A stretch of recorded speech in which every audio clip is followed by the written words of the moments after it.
Good morning, good morning. Morning, Jamaica. Morning, Jamaicans who are in the New York area, because we connect with Jam in New York.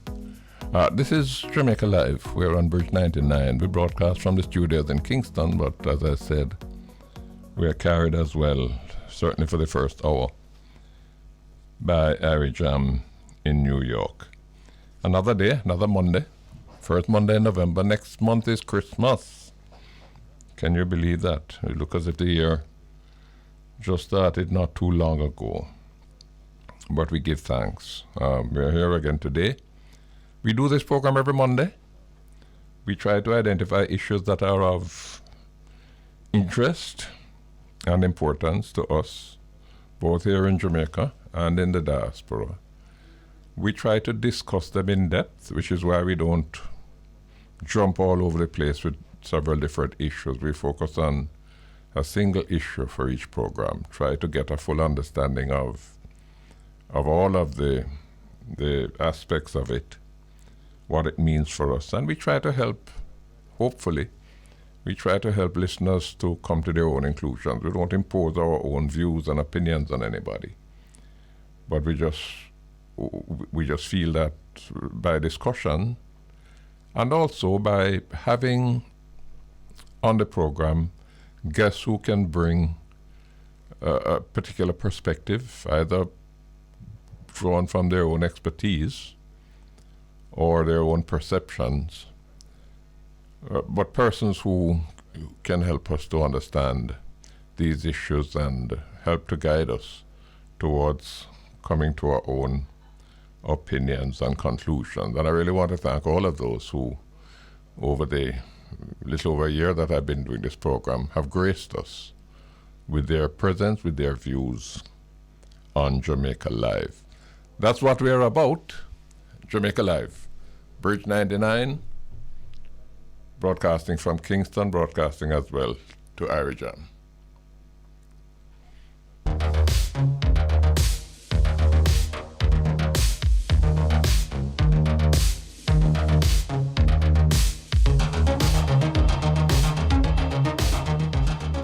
Tomorrow is election day in America. It is what is called a midterm election. They won't be voting for a president. President Biden still has 2 years left in office. They will be voting for members of the House of Representatives, I think over 500 of them, or over 400, don't remember the number. Because members of the House of Representatives are elected every 2 years. Senators, on the other hand, are elected for 6-year terms. But the elections are staggered, so every 2 years, one-third of the Senate seats are up for election. So that this year, there's going to be election for 34 senators. Then there are also elections for governors in 36 states. On top of that, hundreds of other elections are being held tomorrow for state legislatures, for city and local officials like mayors, attorneys general, secretaries of state, and even judges and sheriffs. Yeah, in some parts of America, judges and sheriffs are elected. Unlike presidential elections, midterm elections don't normally attract a great deal of attention outside of the United States. This time seems to be different. Why is that so? American politics seem to be in trauma. Its reputation as one of the most stable democracies in the world is under stress. Donald Trump and a large swath of the Republican Party have refused to accept the results of the 2020 presidential elections, claiming that it was stolen. They have not produced a shred of credible evidence. They filed more than 50 lawsuits, and every one was dismissed by the courts. But even today, almost 2 years later, more than 3 out of every 10 Americans believe that the last elections were stolen. How did America get to this? We need to go back in history a little bit to understand it. America is a land of immigrants. America was occupied by Indians. There were a lot of them at one time, but the population dwindled. I think at the time when the first settlers from Europe arrived, there was, I think, a little over 3 million of them. And you had another million plus in what is now Canada. So at first it was the Europeans seeking to escape persecution in their own lands who were the immigrants that went to America. Then others followed, seeking to take advantage of the opportunities in this vast expanse of land. These were all white people. They settled on the fertile lands and started producing goods, mainly cotton and sugarcane and tobacco, which they exported to Europe. But in order to do this, they needed slaves to do the back-breaking work. So here came the black man from Africa, bound in chains, to live in bondage and misery, just like those in the cane fields here in Jamaica. So now America had white people and black people. Well, they didn't really consider the black slaves to be people at the time of independence in 1776. They decided that for population census purposes, every 5 slaves would count as 3 persons. So a slave was 3/5 of a human being. When the abolition movement gained traction in the 19th century, it turned America upside down. The settlers in the South, who had used the black slaves to acquire great wealth, fought a bitter battle against the abolition of slavery, what is known as the American Civil War. They lost that war, but they were not prepared to recognize the black people as equal human beings. So even though the black people were now quote-unquote free, they enacted laws, what became known as the Jim Crow laws, to segregate the black population, to deny them equal rights and access to public services and benefits. Black people weren't allowed to vote. They couldn't go to the same school or eat in the same restaurant or use the same bathroom as the white people. The Ku Klux Klan wouldn't hesitate to lynch them if they stepped out of line.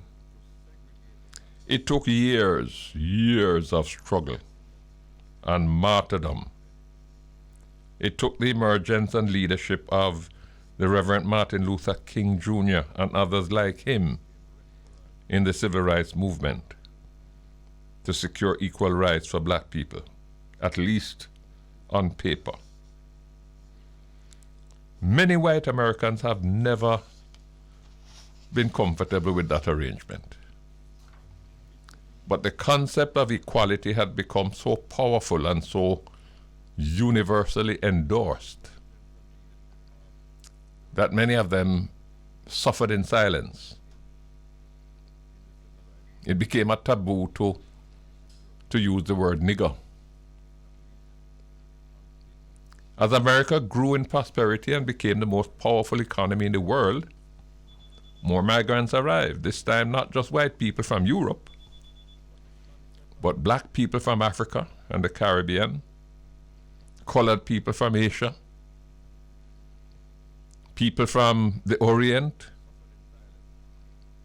and Hispanics from Central and South America.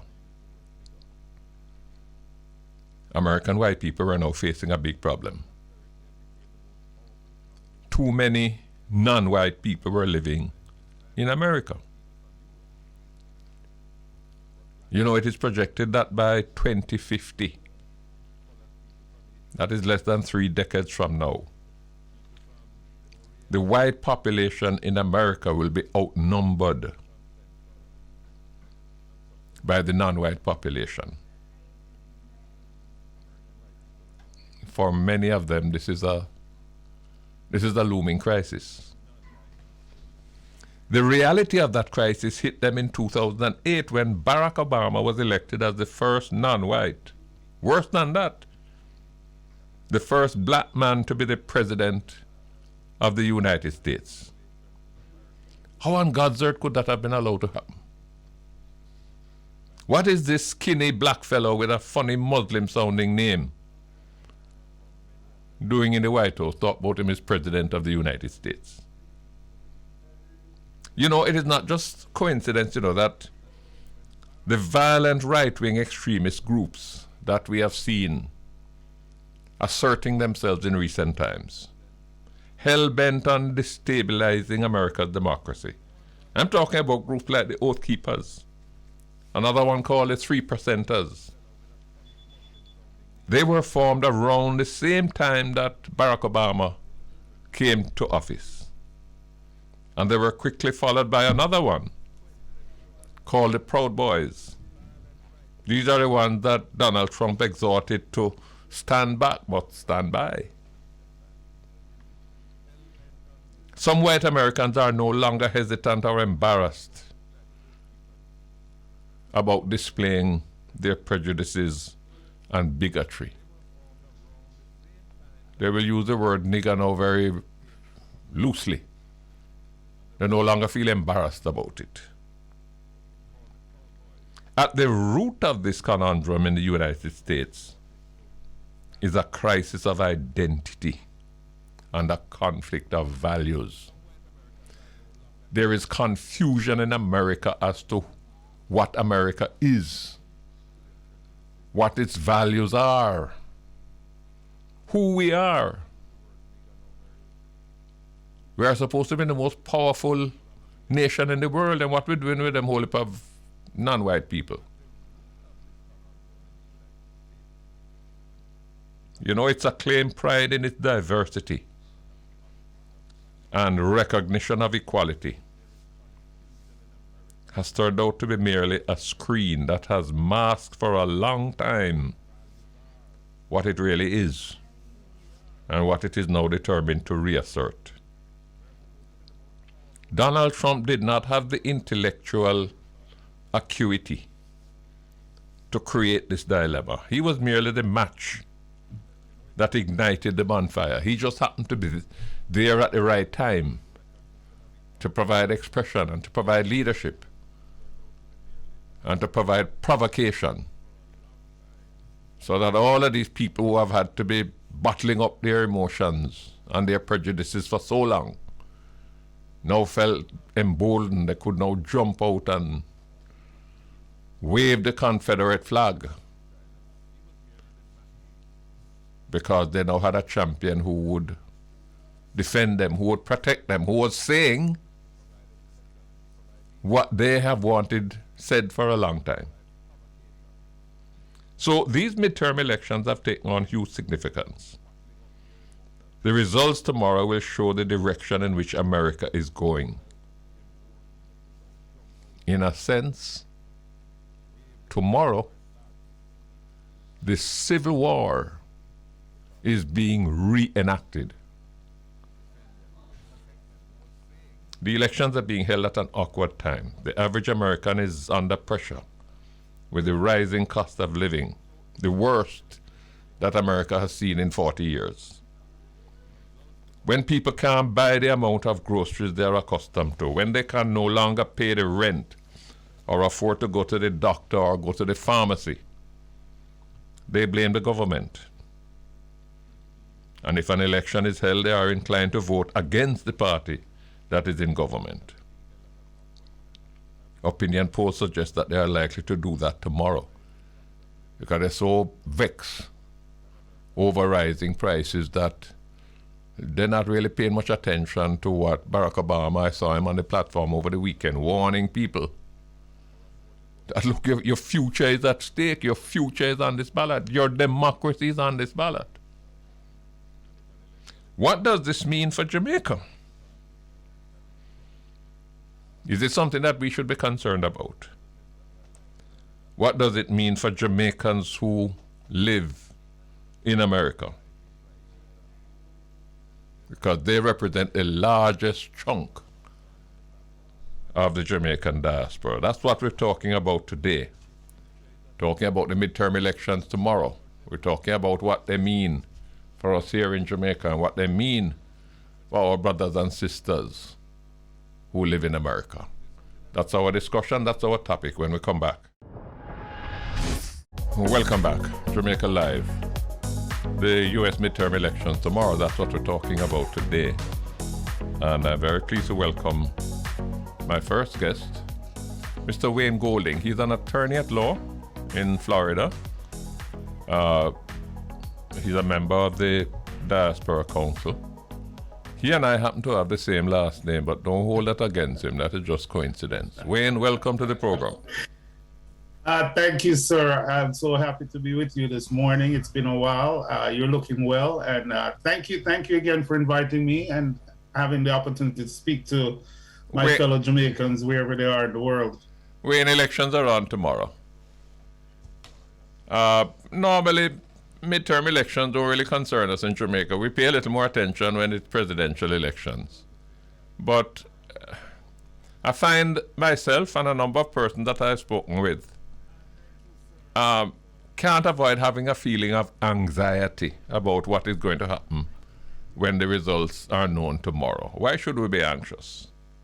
We should be very anxious because what we're seeing is this pattern of people coming out that have declared their actual intention, which it doesn't bode well for minorities, doesn't bode well for foreigners, because they've clearly stated their agenda. They're not hiding it anymore. And for the folks who don't understand that, these are the people who will be making the decisions that will affect our daily lives, from immigration to even your schools for your children. You know, we have this movement right across the country that has been orchestrated since the election, I would think, of President Obama, where there's this direct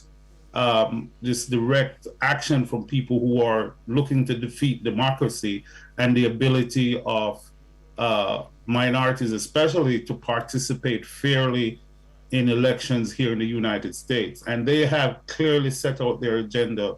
And I think complacency is the big problem we're having now, where people are not understanding that regardless of what they've seen with the Supreme Court and all of these things, that elections do matter. And this one more than ever, because the balance of power hangs really with Congress, hangs in the balance, and it's going to make a big difference, whether it's on the national or on the local level. We're already seeing what's happening, so the writing is on the wall. Wayne, there's hardly a day in recent times that some news coming out of America does not astonish me. Just as I was leaving home this morning to come to the studio, I saw on CNN where Elon Musk has used his new plaything, Twitter, to post a tweet urging independent voters to vote Republican in order to provide a check on the presidency. I find that, I just find that strange. I'm wondering whether or not if Donald Trump was in the White House, whether he would have posted something urging independents to vote Democratic. Well, it's a dichotomy, and I think for some people it's self-interest. I think in the case of Mr. Musk, he will swing to whichever direction that he thinks will benefit his business ventures. I mean, it comes right back down to self-interest. And when you have people who are so influential and powerful, from business people to entertainers, who will use their voices to sway those who are being put in this position where they're not even checking things out for themselves. They're going off the words of these people who are their quote unquote leaders who they listen to. And these people, the influence they have is just remarkable and unbelievable. And so you find it's hard to counter somebody like a Elon Musk when he goes out and says these things. And they actually have influence. You know, they will steer people by giving their own opinion, which, you know, freedom of speech in America is one of the things that it's great, but it's also dangerous because, you know, people use their platform in many different ways, including to influence elections. And they know that folks are just sitting there, they're just sitting watching their TV or reading their news, and that's how they decide. They don't check the actual facts and the sources. They just are influenced by celebrities, so to speak. And we're seeing that all over. Tell me a little about the behavior of the members of the Jamaican community, particularly in that section of the United States where you operate. Are they politically active? I mean, do they take an interest in politics? Do they register to vote? And having registered, do they vote in large numbers? I would say the short answer to that is yes. Very active, very attentive to what's going on. But it still amazes me that there are still some people, some Jamaicans, some diasporans here who do not take the level of interest that they should in what's happening. And it's only when things go south, things go bad, that you hear their reaction. And sometimes you're saying to them, look, you have lived in America for umpteen years where you're eligible to become a citizen, you're eligible to vote, and yet you do not do these things, and yet you have the biggest talk. We call it the veranda talk. You know, they sit and they discuss, and then you ask the bottom basic line, have you voted, or are you a citizen? Are you able to vote? And they'll tell you no. And this is useless, you know. And for us who are active out there in the communities, trying to get people to understand that people have sacrificed their lives right across this country, the United States, for you to have that right, and for you to be so nonchalant about it or dismissive about it, or saying, well, my one vote doesn't count. It is very disappointing sometimes. But in general, I'll tell you, we have a very active political community. I mean, Democrats and Republicans, Jamaicans are on both sides of the aisle, believe it or not. And what we're seeing now is more than that, people are actually stepping out and putting their hats in the ring for these elected offices that do affect our community and our country. Interesting that you mentioned that, you know, Wayne, because from my distance, I've always associated Jamaicans living in America to be more sympathetic to identify themselves with the Democratic Party. I was surprised over the last couple of years at the number of Jamaicans who I have come across who are not just supporting the Republicans, but these are Donald Trump loyalists. How you explain that? It's hard to explain in a sense, but if you look at the background of Jamaicans, really, and Jamaicans are really conservative. And if you look at the comparison with the former Republican Party, because that's what we're calling them now, and their values that they used to push and esteem, you know, anti-abortion, anti-gay, you know, anti-big government, all of these things, you could actually relate those back to some philosophies coming out of Jamaica. But I think most Jamaicans gravitated to the Democratic Party because they saw some values, for example, equality, you know, rights for women, voting, all of these things. So the majority of Jamaicans, I'd say in the diaspora, relate to the Democratic Party. But you do have those who are, for lack of a better term, Trumpists, you know, and it kind of befuddles you when you talk to them how they have gotten to that point where it's almost somebody who's voting against their own interest. You know, for example, when Mr. Trump came out and said a lot of people were from S-hole countries, they didn't understand that to be that they're the ones that are being targeted or being spoken of. So, you know, sometimes people vote against their interest, and you see it all the time across this country, because even in our minority communities, we do have those people who are attached to those values that you would think, oh my goodness. You know, for example, you had a large swath of Haitians that voted against Mrs. Clinton. I wouldn't say they voted for her. They voted against her in terms of their opinion of her. So, you know, it's not a phenomenon, so to speak, but for Jamaicans, it tends to bring about a big argument when somebody will declare themselves that, you know, I support the philosophy of the Republicans or or Donald Trump or any of these people. But, you know, everybody has their right to their own opinion. But for us, I think the most important thing is people go out and exercise their right to vote. Tell me, from the Jamaicans that you have interacted with in recent times, do you detect that there is the sense of anxiety that I have? Are they particularly concerned about what tomorrow might bring? Absolutely, absolutely, right across the board, because they, I think, more than anyone else, have seen the ravages of politics, where immigrants are low-hanging fruits, so to speak, from this whole situation with even DACA and all these things. They realize that there are certain things that will die, certain rights that have been acquired over the years through the political process that will die on the vine if the elections go according to what the pollsters are saying. And this is one of the other problems, because if you do listen to the pollsters, most people are discouraged and won't go out to vote.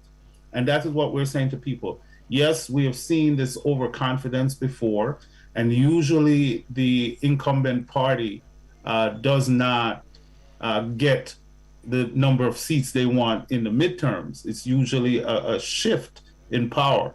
But we should not let that dissuade us from going out and exercising our vote, because even the influence, you know, you look at Facebook and all these things that have been for years used in certain ways that people are now just understanding to influence voters, to prevent them from going out to vote or to discourage them from voting. But I think our community at large is very, very concerned. I was surprised, for example, to see, in terms, if the polls are accurate, that there is some amount of shifting of Hispanic support from the Democratic Party to the Republican Party.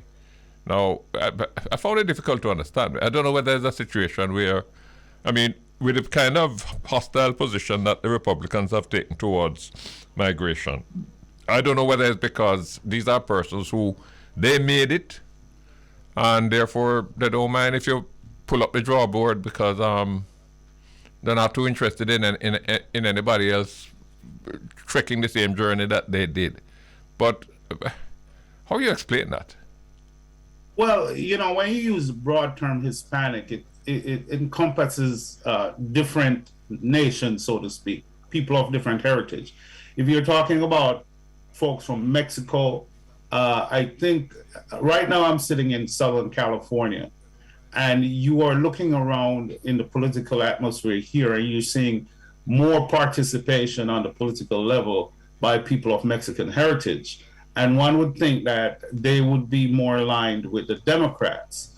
But what you find is that there are social issues that are being pushed, social agendas, for example, the whole issue of abortion and all of these things, that they might use that as their lodestar to determine who they're voting for. Then you get down to like Southern Florida, you get down to Miami, where you have a lot of Venezuelans and people who have, or Cubans, who have this anti-communist type of attitude, and that is what they will use as their marker for who they vote for. Then you have people from Puerto Rico, and of course, Puerto Rico is a territory of the United States. Those persons are allowed to vote in the elections in their particular regions where they are, and they're considered U.S. citizens, obviously, but they vote. They might vote for totally different reasons. For example, Puerto Rican independence is something that's on the top of a lot of people's minds, or the way, for example, when Donald Trump went down to Puerto Rico after they had the hurricane, and his attitude, those throwing paper towels out to the people and acting as if, they're not that significant or their problems are not that significant. So it all depends on whose ox is being gored and what is your centralized issue. But for us as minority in general, I think we are looking at the rights that are being eviscerated by these folks who are now being elected and what they're actually saying that they are going to do and how it affects us. So different folks, especially in the Hispanic community, you'll find a wide range of different opinions. And you can't just assume that because they're Hispanic and they're often the butt of some of these anti-immigrant thoughts that they will automatically vote for those people who have their best interests at heart. Wayne, can you spend a little more time with me? Absolutely. Because absolutely. And if you don't mind, I'd like to be joined by Dr. Karren Dunkley, who I think you know well. She's also a member of the Diaspora Council. Absolutely. We don't have her on? No, I thought that she might have been on. Let me ask you another question. Has the Democratic Party as a political organization, has it got lazy? I would think it has not gotten lazy, but I think it's taken things for granted throughout the years. For example, we have, where I'm centrally located in Central Florida, we have several candidates who are on the Democratic tickets, whether it's on the local level or the or the state level, who felt that the party has not invested enough in their campaigns. They're being outspent by their Republican, competitors, and this is a central problem. Money is really what runs the political machinery here in the United States, and for those candidates who are even qualified, obviously more qualified, if they don't have the money to put the ads out, if they don't have money to hold the campaign rallies and do what they have to do, they're going to be out popularized, like I call it. It's going to be who's most popular according to the media. And so I think the money aspect of it, the Republicans have far outspent the Democrat, far outraised the Democrats. But I wouldn't say the Democrats are lazy. They want to exercise that power that they would have been elected to help people or to better people's lives. But you can't do it without the resources. And I think we're seeing that right across the country because the Republican ground game and game plan is out there, and they're telling people what they want to hear. The economy is a big issue right now, and that's some people's driver. Prices are higher. Obviously, we don't know. We can't justify why it is like that. As I said, I'm in Southern California this week, and gas prices out here are up to $6 a gallon. What? On the west, yes, and on the East Coast, where I left a couple of days ago, it's $3.98 a gallon. So the disparity and all of this, you wonder if it's orchestrated most of the time, but we don't have the evidence. Can you pause? I think Dr. Dunkley is with us now. Dr. Dunkley? Absolutely. Hi, how are you? Good day to you. Yes, good day. So wonderful to have you on the program. I have Mr. Wayne Golding as well, who I'm sure I don't have to introduce you to each other. Yes, good morning, Dr. Dunkley. Dr. Dunkley, good morning, Mr. Golden. Yes. You're in a battleground, aren't you? Pennsylvania. Well, first of all, let me greet you, yes, and let me say greet you properly, our former Honorable Prime Minister, Mr. Bruce Golding.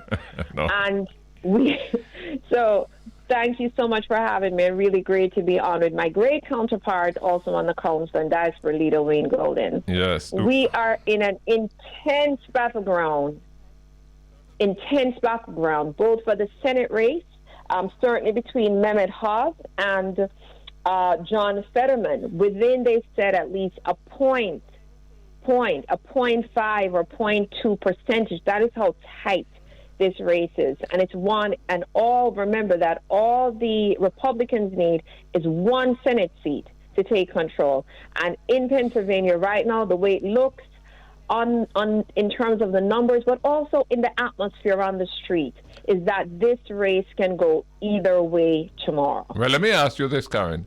Why should it matter to Jamaicans in Pennsylvania? Why should they care whether Oz wins or whether Fetterman wins?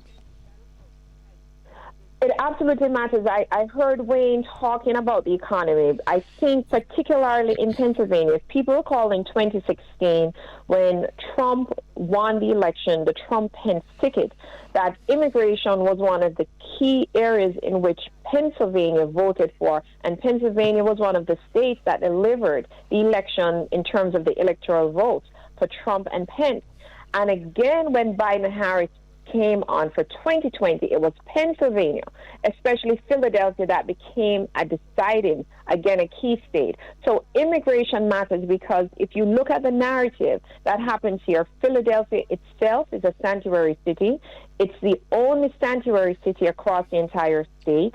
And so we know that, unfortunately, the Republicans have now dominated the narrative on immigration. They have made this connection, false narrative between this influx of drugs, fentanyl, crossing the borders, as well as with the new migrants coming in. They have outspent the Democratic Party 15-1. I think one recent research said that the Republicans have spent on this election $119.4 million compared to the Democrats 8.1.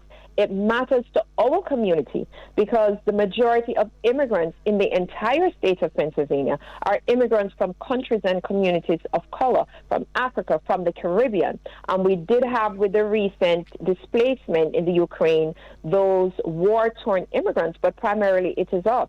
So we have to think about what is the pathway to citizenship for the undocumented dreamers. Well, let me ask you... What is this limit on... Yes. Let me ask you the naked question. Suppose come tomorrow night the Republicans take control of both houses of Congress.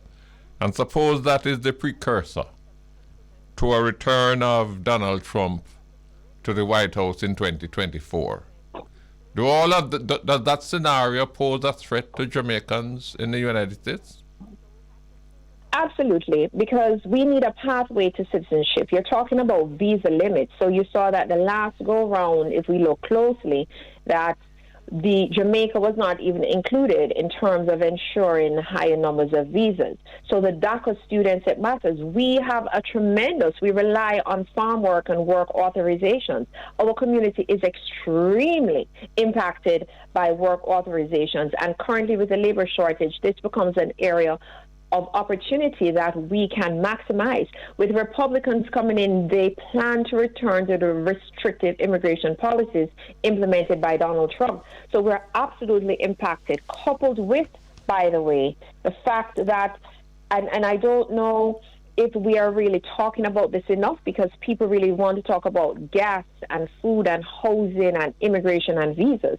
But this democratic focus, we really have to fight for our democracy. It is black people who are in America gunned down, and the majority of us as Caribbean people can testify to discrimination and racism in terms of the gun violence and the approach to gunning us down in the streets. So we absolutely will be adversely impacted if Mehmet Oz wins the Senate and if the Republicans are able to capture the Senate through Pennsylvania. Let me ask you, and I want to put this question to both of you. When I opened the discussion at the beginning of the program, I sought to put it in a historical context of the struggles that America went through, from slavery to a civil war, to the civil rights movement, to the struggles of Martin Luther King. And I sought to suggest, Wayne and Karren, I sought to suggest that we got to a stage where the prejudice of some American white people, it's not that it went away, it is just that it had to be suppressed. It became unfashionable. to go around and denigrate black people. And if you did it, you had to kind of, whisper to your wife in your car, but don't do it in the restaurant. But maybe that prejudice never died. Maybe there's still a substantial chunk of America that sees America as white man's country. And what seems to me to have happened, and Wayne mentioned it, Wayne mentioned the election of Barack Obama in 2008 as a timeline. What seems to me to have happened was that when Obama was elected, it frightened the hell out of a lot of people. They said, what the hell is this black man doing in the White House? We have to get busy. So all of a sudden, the kind of civility that would attend political discourse in America, it became raw, it became vitriolic. I mean, I see some things going on in America now that bad as things were in Jamaica, them things don't happen here. Mm-hmm. Is it Obama? People transfer power. That's a question now. Is it Obama who caused it? Mr. Golding. Mm-hmm. No, it was always there. Obama is not the cause. He just exposed that cause of hatred and vitriol and violence. It's political violence, it's economic violence against people of color. It's not caused by Obama. He just exposed it. And Wayne stated that brilliantly, that the threat to democracy are these individuals who believe that there is somehow that white supremacy is the only and should be the only conversation of the day. And when we look at what happened on January 6th, because remember, the Tea Party, Wayne correctly identified, came out of this Obama movement. And as you said, Honorable Mr. Golden, that the violent storming of the U.S. Capitol, the fact that we cannot even raise it as an election issue, speaks to us of where we are. Look at the House Speaker, Nancy Pelosi. They beat her 82-year-old husband. In Arizona, you have poll watchers who are dressed in tactical gear. You have a right-wing social media. Let's talk about what's happening with Twitter and the takeover by Elon Musk. So if you look at who follows Twitter in terms of liberal versus conservative, it tended to be a platform, but now it's co-opted. And there's so much misinformation. So this violence and this history, when you talk about gun control and gun reform, it's all coupled up and tangled up into America's despise of people of color, especially black people, and this conservative narrative, because these modern-day Republicans are now the white supremacists. In 1871, Mr. Golden, and Mark, if you recall American history well, there was a gentleman by the name of Cato, and he was actually killed during an election cycle. And we are back from 1870 to now. We are back in a similar circumstance because of the hate that Trump was able to pull out and expose. It was always sitting there. And those of us who live in America, we live it every day in the institutions, the healthcare, the economy, the crime, how you're treated within institutions day to day. Wayne, let me hear you. Am I correct? And is this what is this what you were inferring? What did the election of Barack Obama stir up the ansness? Absolutely. I experienced it personally as an attorney practicing in the court, which is an institution. And you saw an attitude shift to you as a black attorney walking into court with your colleagues. You were being asked for your identification. You were told, being said, only lawyers are allowed here and there. And it surprised me in a sense that people were so open with that type of hostility. Although they knew who you were, they knew you were an attorney, they saw you practicing for years. They just have this attitude, this public attitude towards you. Now, the American dream that we speak of, I mean, everybody puts it on this high pedestal, but the American dream has actually been an American nightmare for a lot of people. Some of us have come to this country and we have worked hard. The majority of us have overcome challenges and have been quote unquote successful, but it still remains in the back of our heads that we have to comport ourselves in a certain way. We have to know what the lay of the land is. And when President Obama was elected, I think it said to the world, well, the American dream is good. Anybody should be able to become president of this country. But what it also did, it opened up the eyes of those folks around who are not that inclined to bring out their whole thought process in a more public way, to set an agenda moving forward to say, look, this will not happen. This should not happen. Let's take our country back, if you remember that term. So the dog whistles that were there before are no longer dog whistles. They are, I would say, they are pronouncements from the mountaintop. They're not hiding their feelings, and they're telling you exactly what they're going to do. So for us who are here as Jamaicans and Caribbean people and minorities, we must take this very seriously because we live it every day, we see it every day. Some people cannot relate to it. You will tell somebody a story or something that happened to you personally or somebody you know, and they cannot believe that is happening in America. And that's not to say white people versus black people. Most of the time it comes from your economic position also. So, you know, we have a role to play in this country to continue the fight for democracy. And it's so funny because you're in a country that's supposed to be the shining example of democracy right across the world, that is bringing democracy wherever, promulgators of the Monroe Doctrine, all of these things.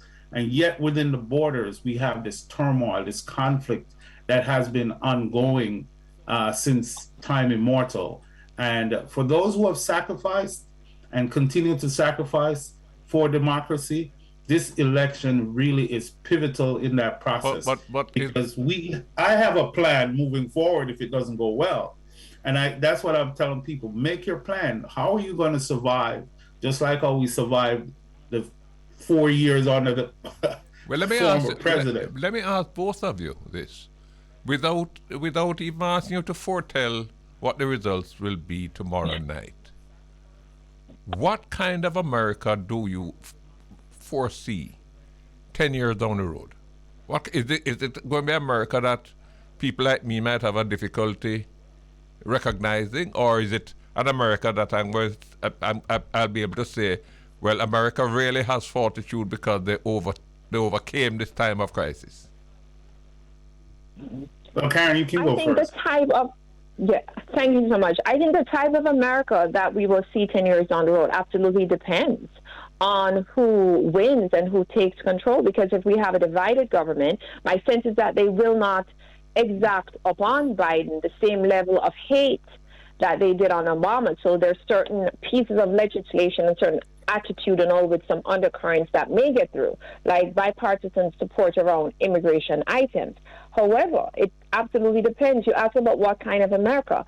People might say it's down extreme, but my good friend Mark Ricketts, who works with me on the Saving Democracy, it's really his brainchild, Saving American Democracy. We are talking about, is this going to become like Italy's Mussolini or Pinochet in Chile, right? Or in Spain, Franco? We don't know.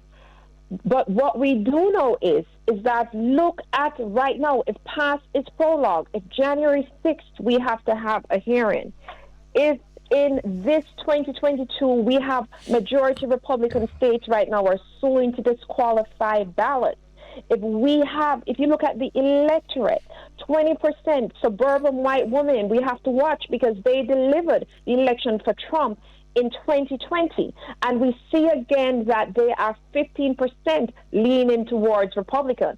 And once the Republicans came in with this level, conservatism is not bad, but we're not talking about conservative versus liberal. We're speaking about white supremacy. We're speaking about hate. When you put education on the table, those issues that are especially for our community key, we're finding a community that is saying that we believe that these people, black people, do not belong in America, and immigrants do not belong here, and those who speak who do not speak English do not belong here. I want to respond to you, but let me hear Wayne first.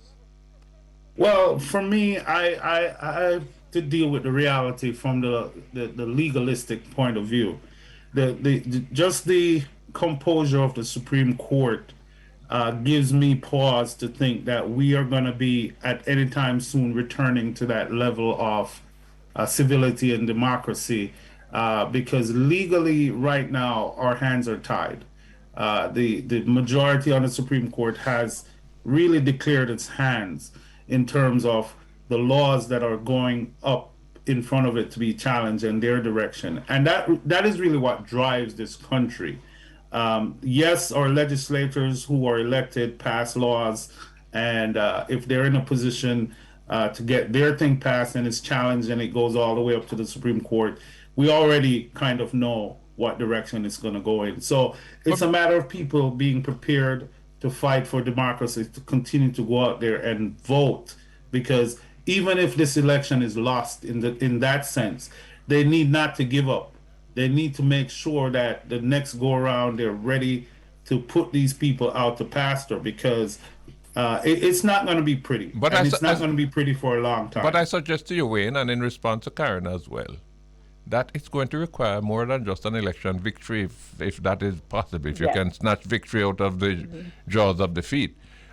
Because you have a filibuster rule, that even when you control both houses of parliament, if you don't have 60 in the Senate, and it's almost impossible to get to that number, you end up with paralysis. I don't see, when I see the people in the Congress now, and I hear the kind of, we hear that what comes out of the mouths of people like Ron Johnson.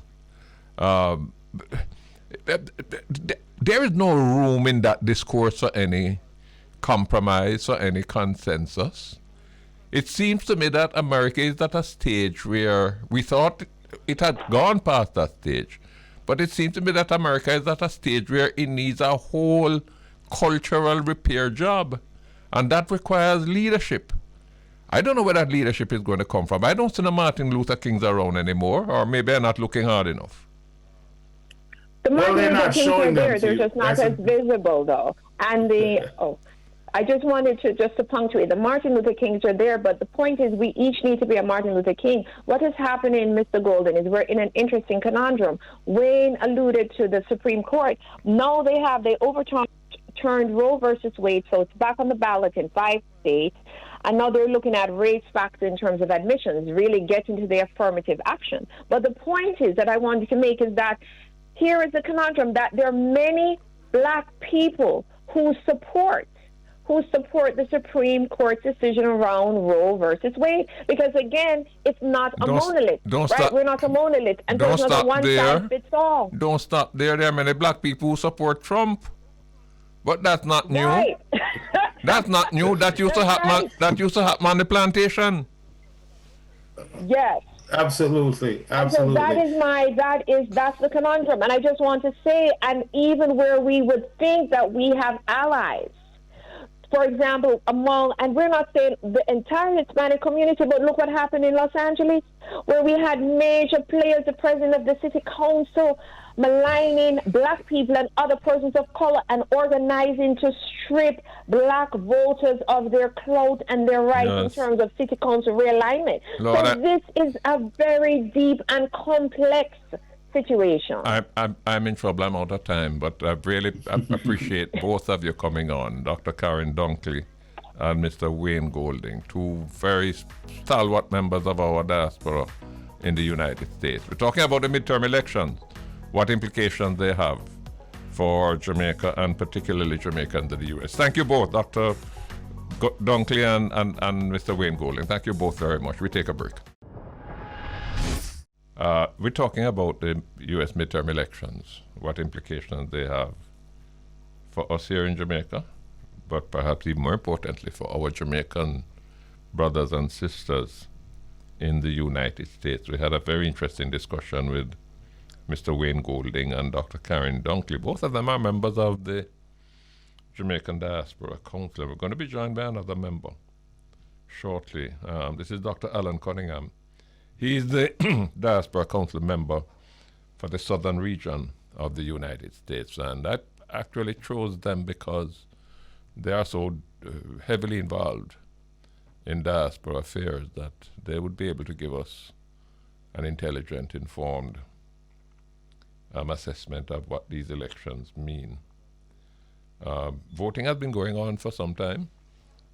I saw this morning that as of yesterday, over 40 million people had already voted because they have early voting arrangements in most of the states. I think 47 of the states allow you to vote, mail-in ballots and so on. And 40 million people had already voted.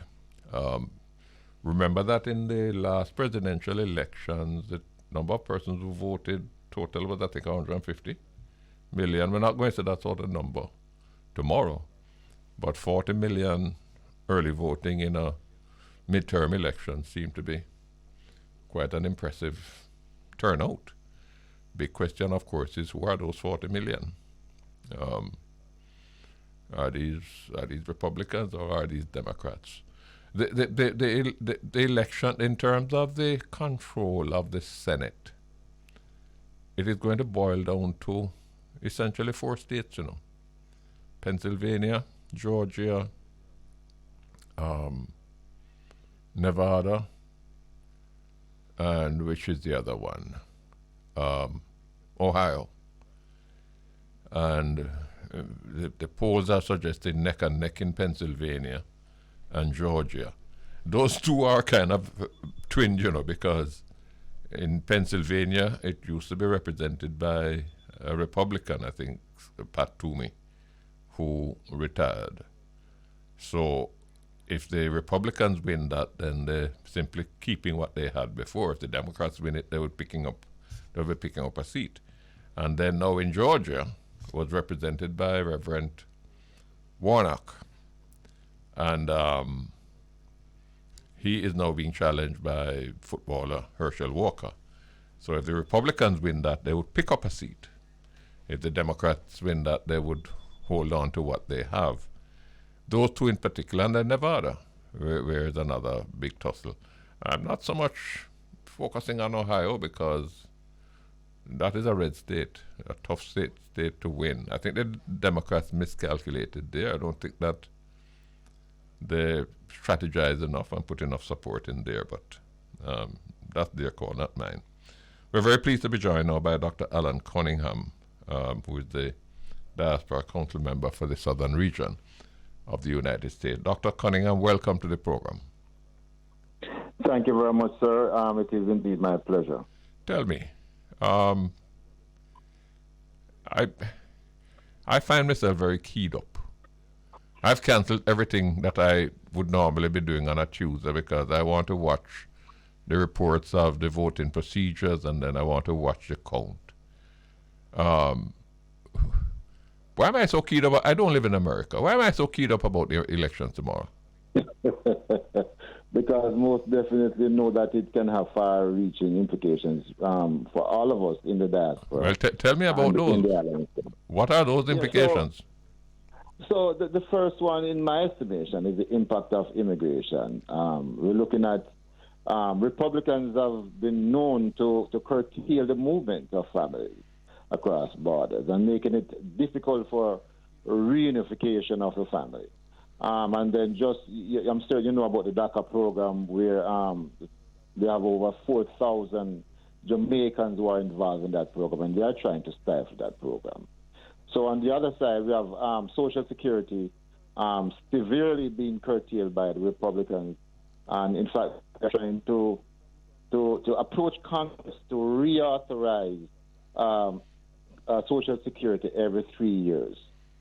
In addition to that, they are looking at putting problems with prescription drugs for seniors, making it more difficult, and of course that will affect all of us here in the diaspora. Could the Affordable Care Program be at risk?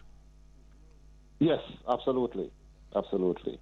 Medicare will be affected, and of course the Jamaican women rights to choose and to make decisions on their own will severely be impacted as it relates to abortion. How concerned, Alan, tell me, how concerned are the Jamaicans there about tomorrow's elections?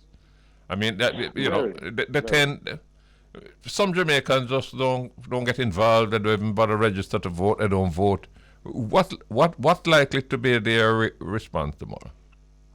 I think the general feeling is that Jamaicans are well aware of their positions and the implications of elections. So outside of Jamaicans facilitating the process of getting the vote out, there are a lot of noted Jamaicans who are also running for positions so that they can make meaningful changes in terms of the policies.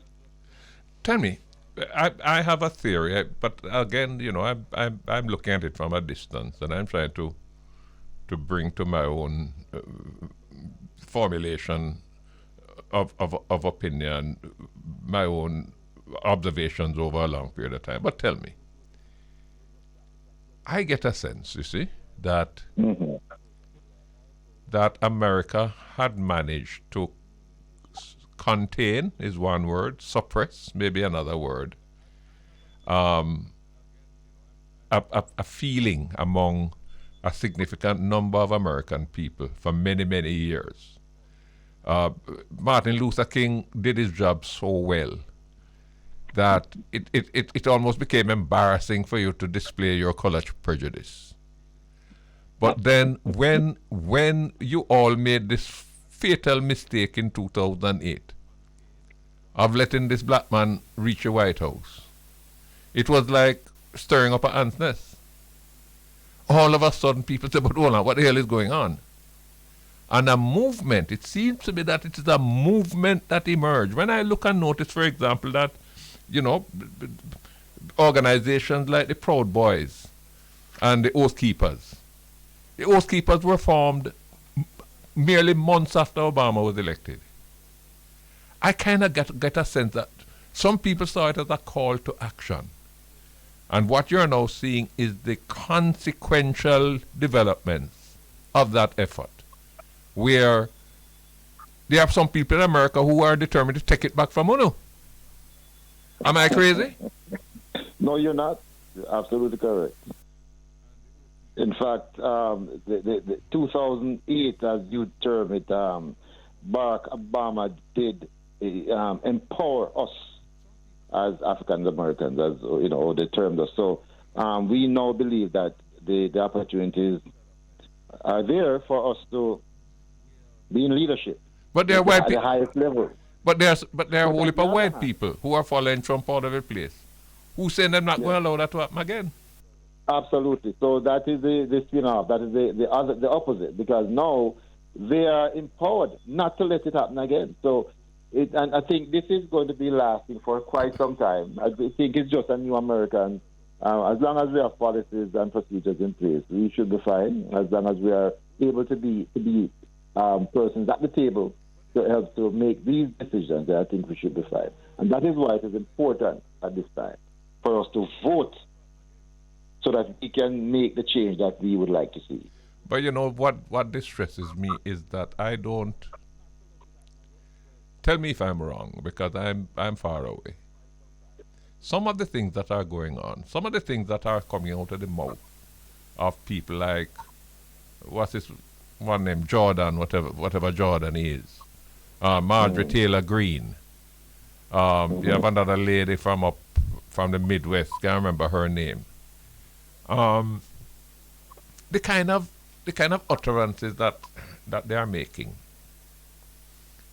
Firstly, I tell you, no politician in Jamaica could get up on a platform and say those things. That would be the end of him, right?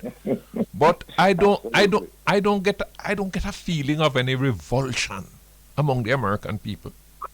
I don't get a sense that they all come out and say, "But stop your damn nonsense! There's no place in America for this kind of foolishness." That's not going on. Absolutely, I don't think we're there yet, and the ability to have free speech is still paramount, especially when it's suits a certain class. And forgive me for saying that, but the truth is, free speech is relative. Am I overstating? No, absolutely not. Let me finish. If I were to say to you that I am of the view that the Civil War wasn't ended, it was just adjourned. And what you're seeing now is a reenactment of the Civil War. I mean, is that being hyperbolic?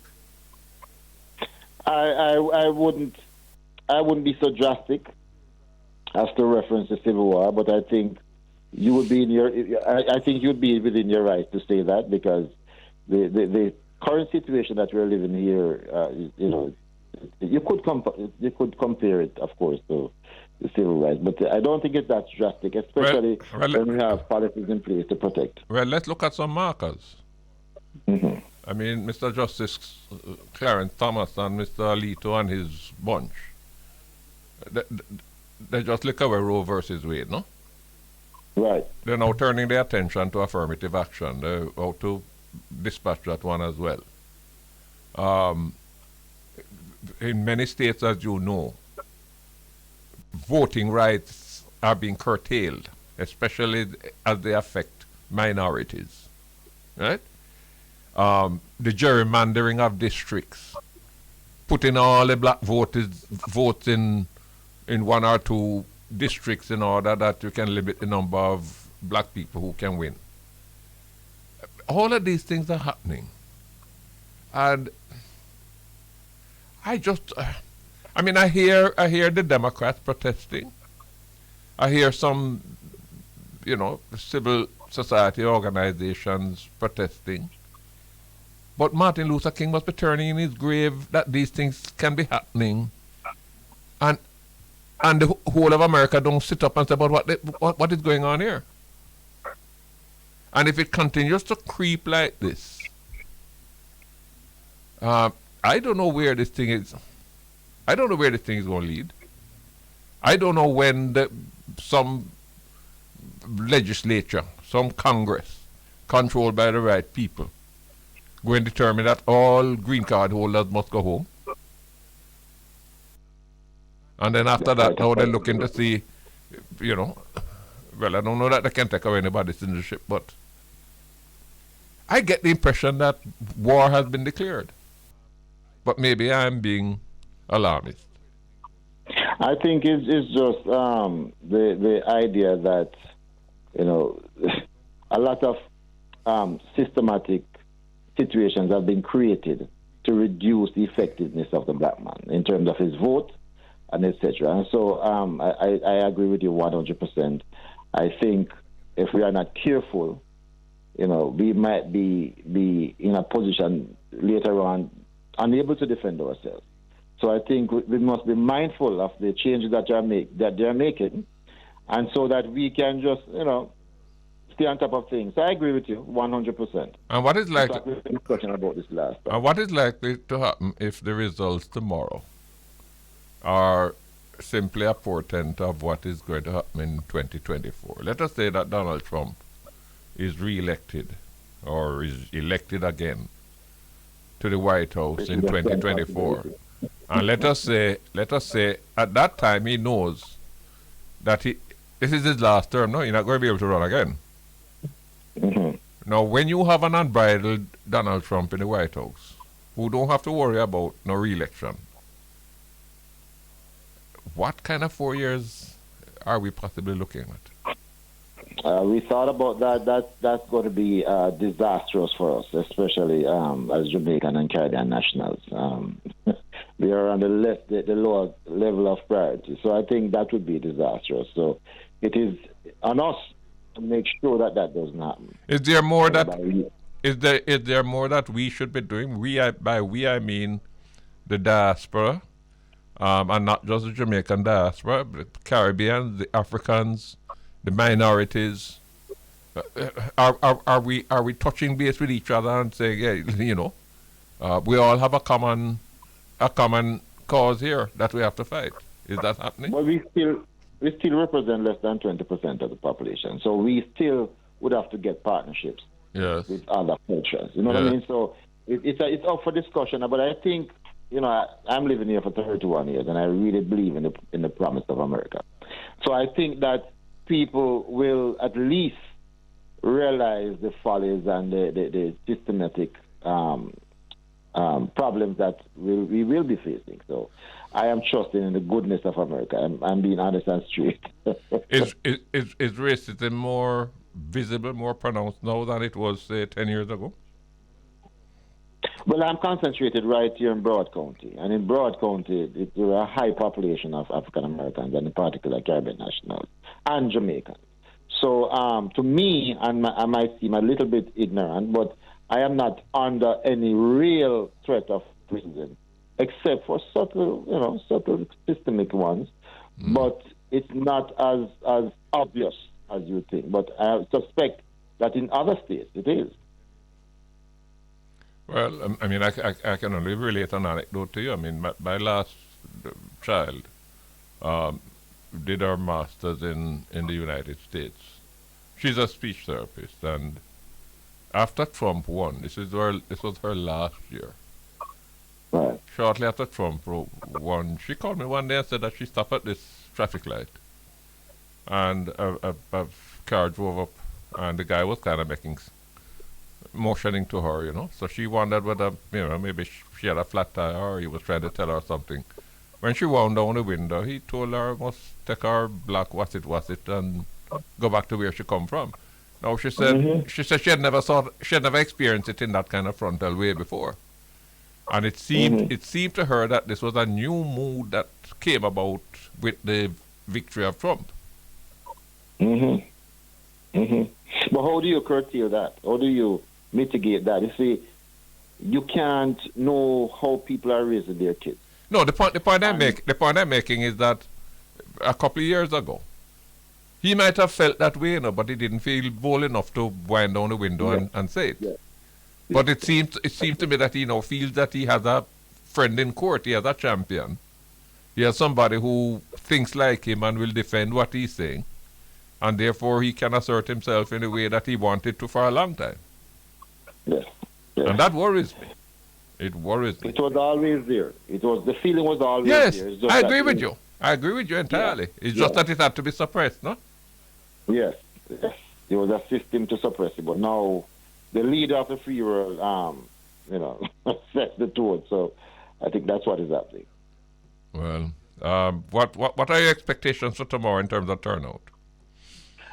I think we might have a stronger than usual turnout. I know here in Florida, we have been, just canvassing, getting people to go out. I know in New York, the Northeast area, I know Yvette Clark and a couple other Jamaicans who are running for noted position. We're talking about Sheila Jackson.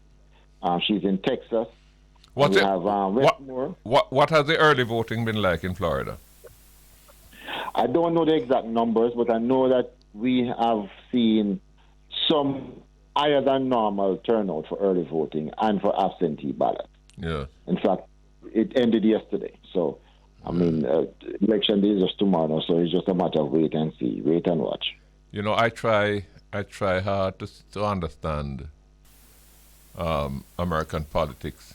Well, even more than American politics. I mean, what is happening now and the kind of posturing.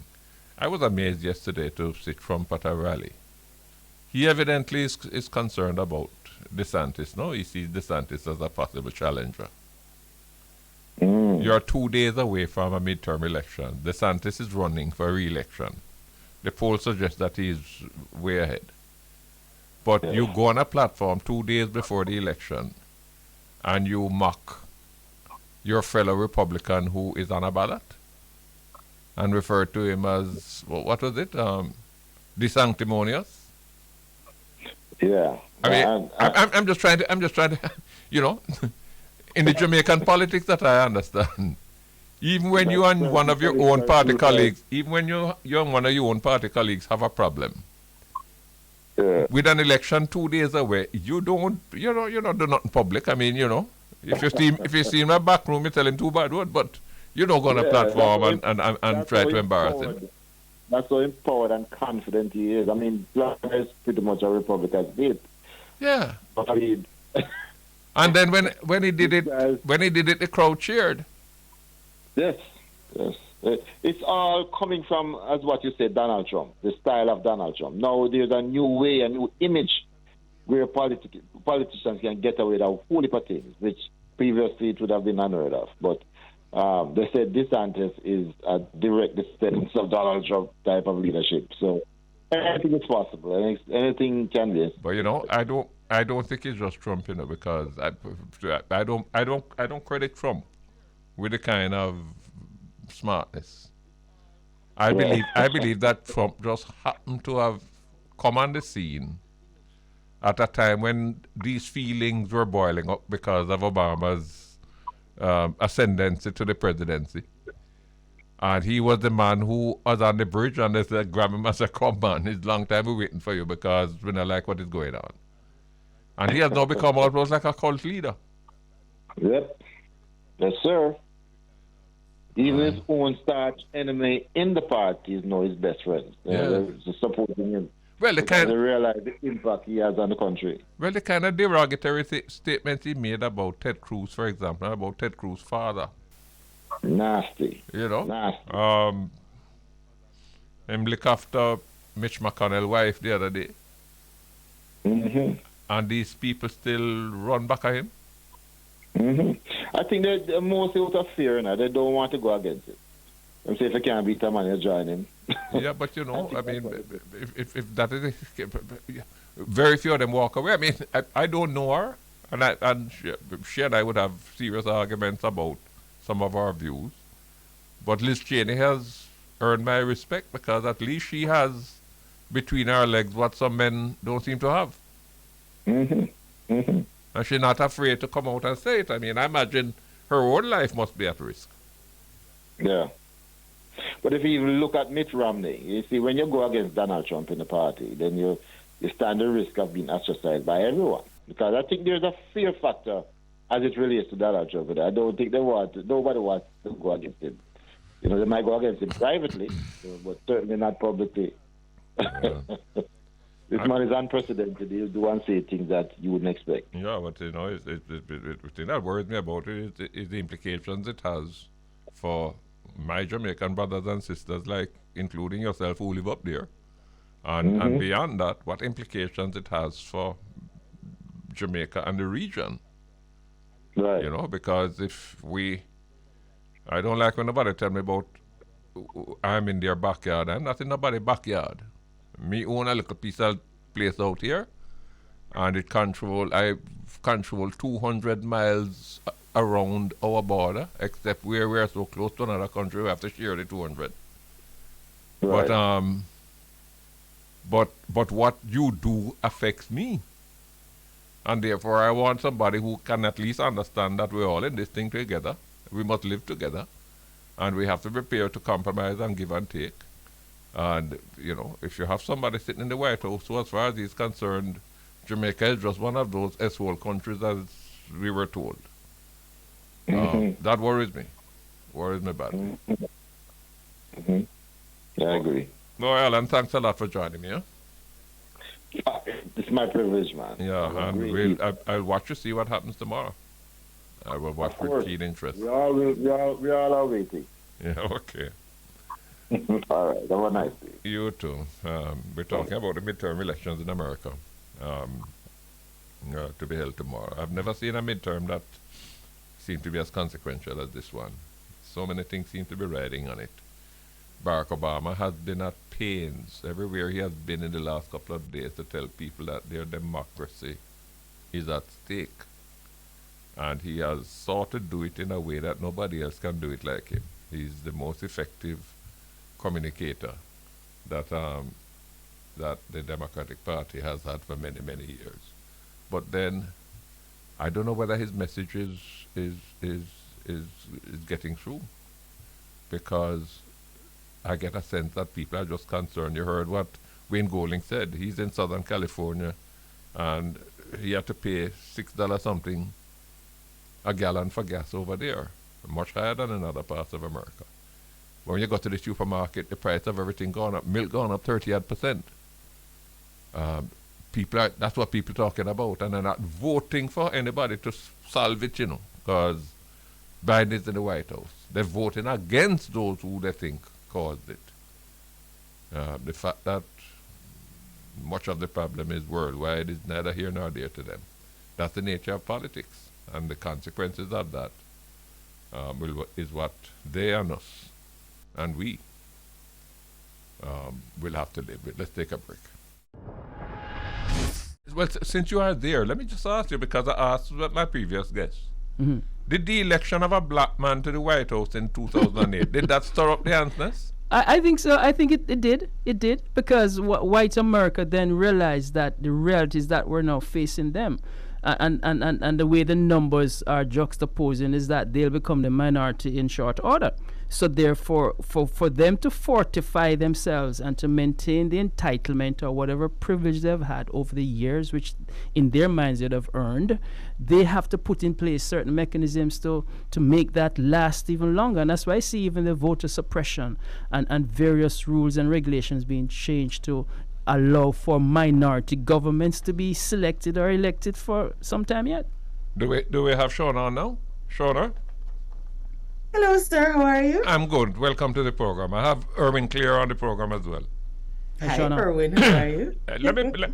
Let me put it to both of you. The kind of vitriol that I'm seeing, and you probably see more of it because I only watch it on cable news here, but the kind of vitriol that I'm seeing, the violence, the assault on the capital last year January, the kind of unabashed statements that I see coming out of the mouths of some Congress people like Marjorie Taylor Greene, the kind of things that they probably always felt that way, but it would have been embarrassing for them to say so. And if they had said so before, they would draw a kind of condemnation that they couldn't withstand. All of a sudden, now everybody get bold. The word nigger is a word you used to stay away from, but every now and again it's cropping up. The swastika that I would have thought that would be an embarrassment for anybody to identify with. People now identify with it. The Confederate flag, look as if it's out supremacy. Yes. It's out to replace the American flag. Am I being hyperbolic? Am I being an extremist when I say perhaps what this is telling us is that the Civil War didn't really end. It was only adjourned. and we're going to be fighting that same issue out, perhaps in a different form, but in 2022. And Shauna explained to me how it is that more Americans don't feel revulsion, are not outraged. How is it that corporate America is not saying, but no, we're not going there? I kind of get a sense that what Trump is going on with has the tacit approval of more than just his Republican cult following. And if that is so, then maybe you and Irwine go have to be bundled on the plane and come back home. I'm always ready to come home. Always ready to come home. But I think the truth is that race is always an issue. Even in Jamaica, we have these conversations, and you'd think that in Jamaica, because we, we are the majority in Jamaica, you think that is not the conversation. But even today, I just saw an article in the Gleaner, and they were having a conversation about race. We talked about former Prime Minister Asiaga. They talked about whether or not opposition leader Mark Golding, based on his color. So I mean, race it's not just here in the U.S. I believe that statement is going to be quickly condemned, but let me wait and see. I would hope so. Based on your position, that you said earlier, you're right. I think corporate America, corporate Jamaica should be talking out against these conversations. Race should not, absolutely, at this level of the game, race should not be a conversation when we're talking about our political leaders. Let me ask you, starting with you, Irwine. Let us say that the pollsters got it right. Let us say that tomorrow, it's not over until it's over, no? Right. And I'm not closing my book until the last vote is counted. But let us say that tomorrow the Republicans retake control of both houses of Congress. They're going to make life miserable for Biden, no? They were doing it before because of the filibuster rule anyhow. Yes. But that to me is the least of the problem, My concern, tell me, if they take control of the White House, of Congress, and let us say that come 2024, by which time all the economic problems we have in the war in Ukraine, the effects of that and what it has done to supply chain factors and energy prices, all of that may still be an awful taste in the mouth of voters. Let's just say that come 2024, Donald Trump is back in the White House, knowing that he have no more re-election to face, so he's unfettered. Nobody, him not take no chat for nobody, because him get him second term. What will America look like 10 years from now? Well, let's put it this way. I would be sitting under my coconut tree in my yard down in Bamboo Center and saying to my children who have dual nationality that they can come home. No, seriously speaking, I first of all, I don't believe, and people will say, well, I'm probably naive, but I don't see Donald Trump going back in the White House. Come tomorrow, let's just say the Republicans do gain control. It is not an easy ride, Mr. Golding, for them, because they have some serious contentiousness within their party structure as well. I know, but them afraid of the man. Yeah, they're afraid of him. The man is like a cult leader, like a shepherd. Yes, he does. With him tie head. Indeed, but you see, if you recall, it was not the FBI who took down certain mob leaders. It was the IRS and financial situations. He has some serious issues to deal with. Those things are still out there, and it may be crawling, but there are serious issues he has to deal with. With all the friends that he has put in. In the federal courts all over the country. And I know that the Supreme Court, led by Clarence Thomas these days, because it's really his Supreme Court these days, they have their issues there too. But I see a silver lining here, and that is Americans are going to wake up, because yes, there are people right now who are in support of what Donald Trump is doing. Many people, right? But at the same token, the fact is that what America suffers from, Mr. Golding, is that the people who should be voting are not voting the numbers they should. And the Republicans and those who manage that aspect of the Republican Party recognizes that. And what they've also done further to solidify that is to bring in these voter suppression laws. So coupled with all those situations, it puts them in a great position. But at the end of the day, if we see the numbers that turned out back in the day for Barack Obama, and even when Biden ran the last time, this will change that situation. That's how I look at it. I don't see doom and gloom. Shauna, what are you finding in your neck of the woods, particularly in terms of the Jamaican community? How active are they in terms of, those that are citizens, how active are they in terms of registering to vote and turning out to vote? The short answer is very active. The long answer is we have one of our very own Jamaican nationals who sits in a very, only because I don't know whether or not her position should prefer it to be private or not. So I'll refrain from saying her name, but she sits as one of the key persons in the Los Angeles County Clerk office to register persons to vote. So she's very active, not just in our community, but also in Los Angeles at large. To what Irwine was just saying, one of the things that we're faced with here in California is redistricting. Mm-hmm. And one of those, for them to be able to get more votes. And so we have so many things on the ballot that are of importance that we want to make sure that the Jamaicans here, that we know this is bigger than just us in our own, cocoon. Vision. But we do want they, to make sure. But do the Jamaicans, both of you, do the Jamaicans habitually register in large numbers and vote in large numbers? Absolutely. I think so. Especially because of where she sits. We like I said here. Well, I can speak for here in California and on the Western Midwest region. You concur with that? Yes and no, and it goes across the board here. In presidential elections, yes. And one of the things that we've tried to do here on IRIJAM many times and on 93.5 is the education of our people. Recognizing, letting them know is that politics that really matters to us is at the local level. And that is where we're missing. But on the presidential level, we go out in droves, because even as we speak right now, and I just wanted to get this in, Mr. Golden, before times run out on us, here's that. In the state of Maryland, history is set to be made tomorrow.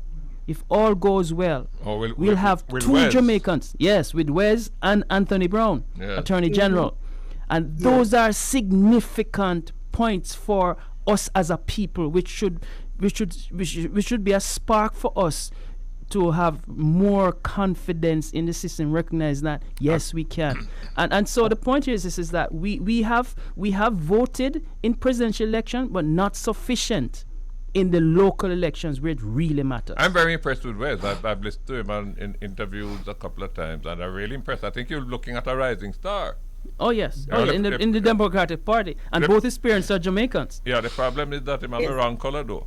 No, man, if you think white people in America going to make the same mistake 2 times, you make a sad mistake. It wasn't a mistake though. It wasn't a mistake. But the point is that a local level, Mr. Golden. We are not sufficiently participating at the local level in our voting in our councilmatic elections, in our assemblymatic elections. Too many. And that's where a lot of the effective power resides. Yes, that's what it is. Yeah. Yes, that's absolutely. What it is. I concur with that point 100%, Irwin. One of the huge things that we do here over on this side is emphasizing the importance of local elections. We just had one of our mayor-elects, who is a former congresswoman, and she's very sympathetic to the Jamaican community. She was just recently here at Little Belize, which is one of our local Jamaican restaurants here. And she's met with leaders within the Caribbean community, specifically to emphasize exactly what you just said, especially because of what I was talking about earlier about redistricting. We want to make sure that all of those sit on the local ballots, and we want to make sure that we have the voice to make sure that one of the things is, when we're voting in the local elections, it is about things that directly affect us to the core versus the presidential election. So you're right, Irwin. I absolutely agree. Can both of you explain something to me? I have a whole bag full of criticism of the Democratic Party. You see, for example, I don't feel them in the elections. I had to go Google to find out who is the current chairman, because the Democratic National Committee seems to be just a spectator in this thing. So I have a whole heap of criticism. But I've always associated Jamaicans who are living in America. They've always, from where I've been able to observe, they've always been more aligned to the Democratic Party, right? I'll tell you a story. Before Trump's election in 2016, I had to go to a machine shop on Spanish Town Road to get something welded. And when I was there, I met this guy. Lived in New York. I'd lived in New York for 20 years. He has some equipment, Traxavate and so on here that, that does work. And apparently he had to get a part made for it. So he and I are there waiting to get our jobs done. And we got to talking. And I said to him, I said, well, how the elections coming up, how you see them going? I said, boy, Trump will win, So I said, well, who you voting for? He said, I'm voting for Trump. Almost drop off my chair. No, man. So I said to him, I said, but why? He said, boy, time for a change. I am surprised. I am surprised at the number of, first of all, I'm surprised at the number of black people that I see on Trump's platform. Whether they're paid to be there or not, I don't know. Some of the kind of things that man has said, we refer to black people in the most derogatory way, I wonder if we understand that Jamaica is one of the countries they was referring to as S-hole countries. Right. No, so right. I don't understand the Tim Scotts and the Herschel Walkers, but more than that, I don't understand the Jamaicans. There's a friend of mine, Jerry Grinley, who was here, live in Florida now, but was here a year ago.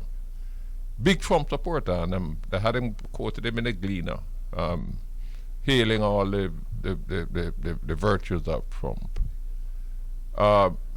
What is it? Explain it to me. How can somebody who epitomizes and represents everything that I abhor and detest. How can he command my loyalty?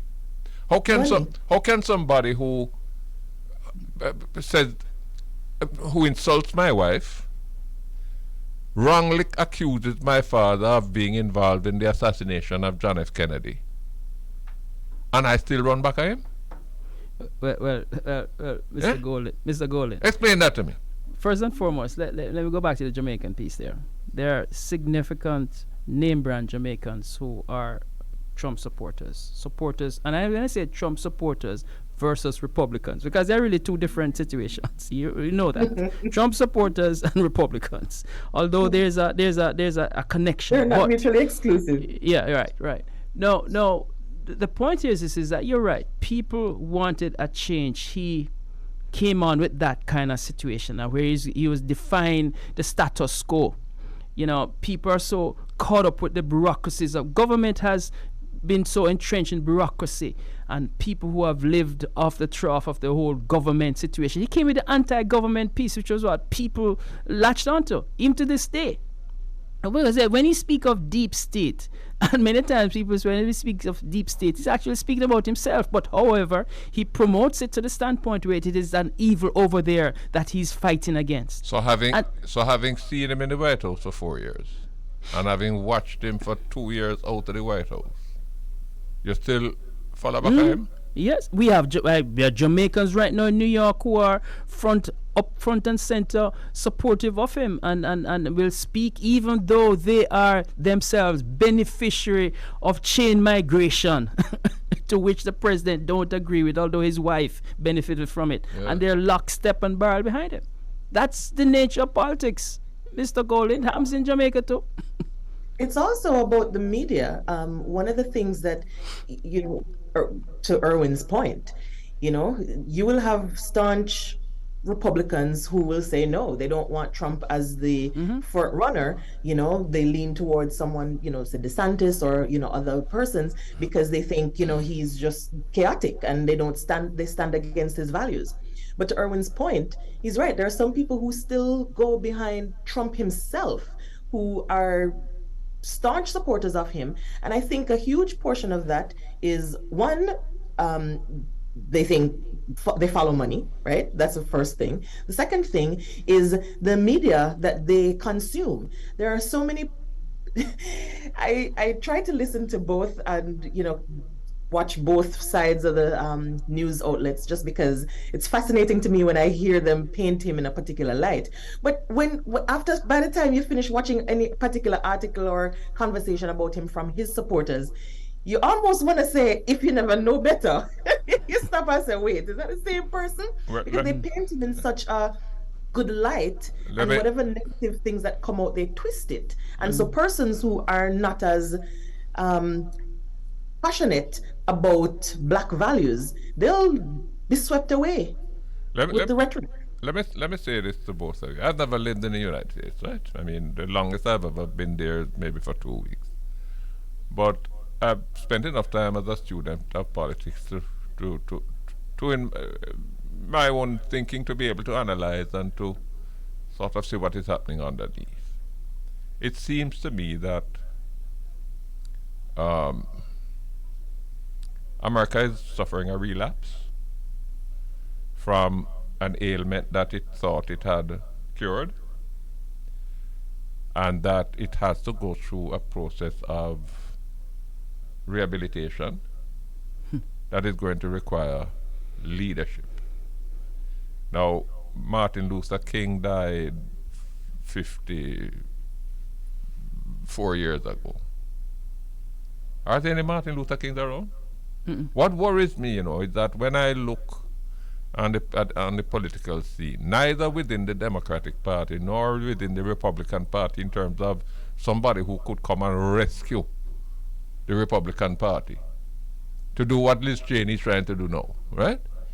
I don't see the leadership, and without that leadership, maybe it will emerge. I mean, leadership don't send you no signal.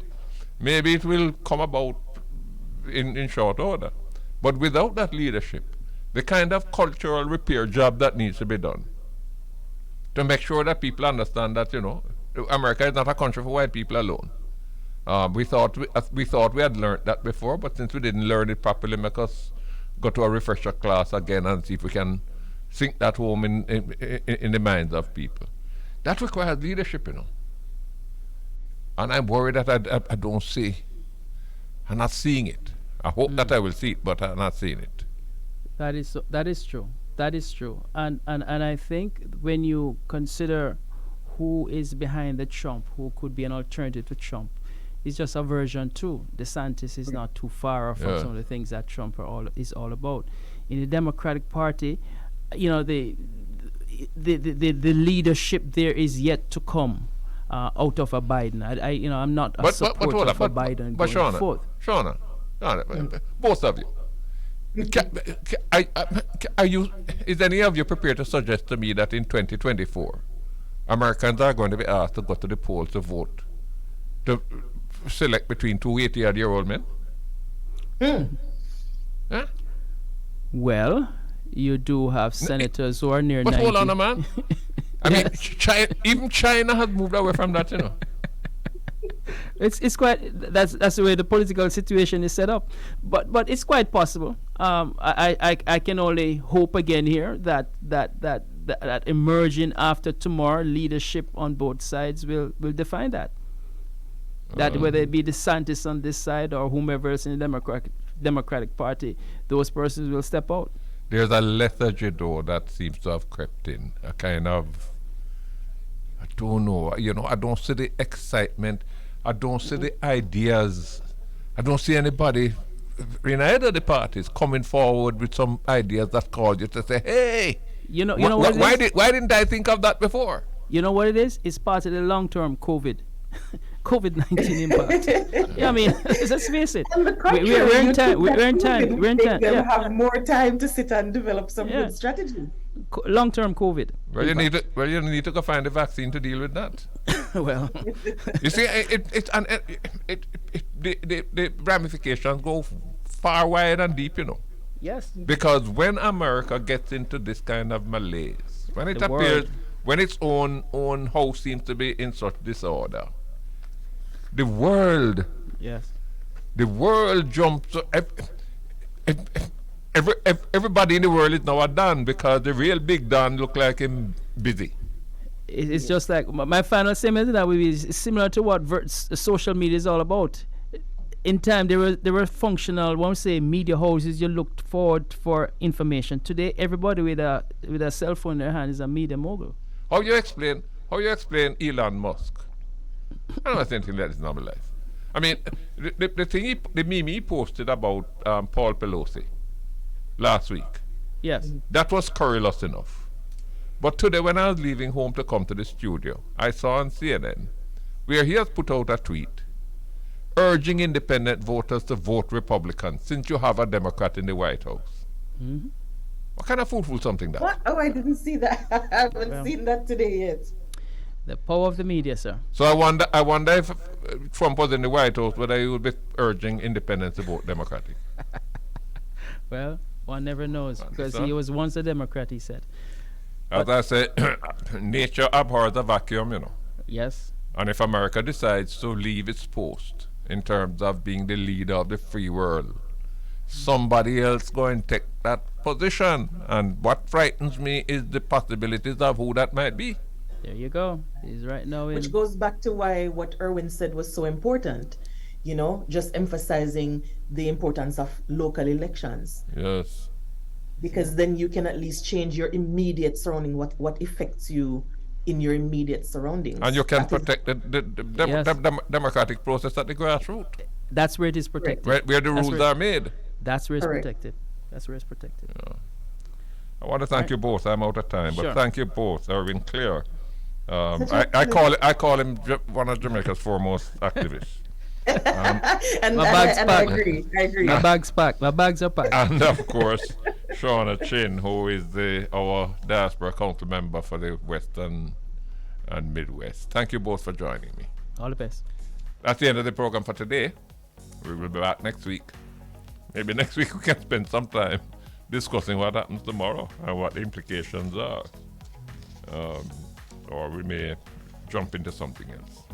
One never knows. My producer will decide. Thank you all very much. See you next week, Monday.